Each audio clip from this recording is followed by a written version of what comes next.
কই গো সোনা, শুনছো? আজকে না গোপাল চৌধুরী ভাই আসবে। সত্যি বলছো আসবে? তাহলে মাংসটা নিয়ে এসো। এই তো বলতে না বলতে আমার গোপাল দাদা এসে গেল। এই দাঁড়া দাঁড়া দাঁড়া, আমার বাপ ফোন করছে, দাঁড়া। হ্যাঁ, হ্যালো বাবা। এই তো আমি সমুদ্রের বাড়িতে এসেছি। যাচ্ছি যাচ্ছি যাচ্ছি, দাঁড়াও। ঠিক আছে, আমি রান্না বসাতে যাচ্ছি, তোমরা দুজন গল্প করো।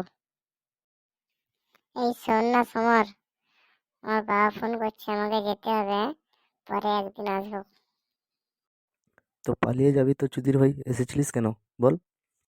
আরে, দেখতে পাচ্ছিস না, বাবা কল করছে, যেতে বলছে, পরে একদিন আসবো না হলে।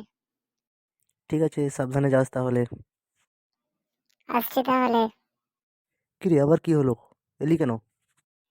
আরে বলছি, তোর কাছে একটা বিড়ি আছে নাকি, দে না, খেতে খেতে যাই। আরে আমার কাছে এই একটাই ছিল, এই মাত্র ধরালাম। দূর বাড়া, তাহলে কিনে খেতে হবে। আসছি রে। আরে, গোপাল দাদা কোথায় গেল? চলে গেল নাকি? এই বাড়া বউ এসেছে রে, বিড়িটা ফেলে দিই রে। তুমি বিড়ি খাচ্ছ নাকি? তোমার লাজ লজ্জা একটুও নেই? আরে না না না, গোপাল ধরিয়েছিল, সেটা আমাকে একটু দিল। তোমার বন্ধু যেমন, আর তুমিও তেমন। কি বললে তুমি? আমাকে আর আমার বন্ধুকে?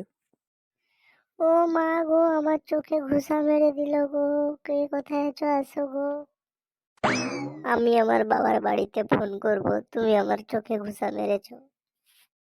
হ্যাঁ যা বাড়া, এক্ষুনি জানিয়ে দিয়ে যায়, চল যা। হ্যালো মা, তোমার জামাই আমাকে চোখে ঘুষা মেরেছে, বিড়ি খাচ্ছিল তাই জানিয়েছিলাম বলে। এই গাঁড় মেরেছে গো, শাশুড়িকে জানিয়ে দিল গো, সব শেষ। আমার বাড়ির লোক আসছে আমাকে নিয়ে যেতে, তুমি একাই মরো। কি রে সমর, কি হলো, কাঁদছিস কেন? আগো অভিদা, গোপাল এসে আমার সংসারটা পুরো শেষ করে দিল গো। আমি কি করব গো এখন? কেন?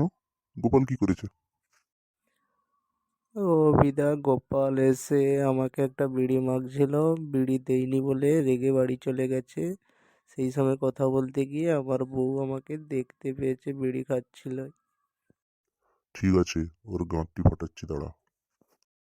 হ্যালো গোপাল, তুই এরপর থেকে আর আমার কাজে আসবি না। ওকে, তোর হিসাবপত্র যা হয়েছে আমি গুছিয়ে তোকে বিদায় দিতে চাই। ঠিক আছে সমর, আমি আসছি তাহলে, গোডাউনে দেখা হবে। আমার আজ গাঁড় ভাঙবে।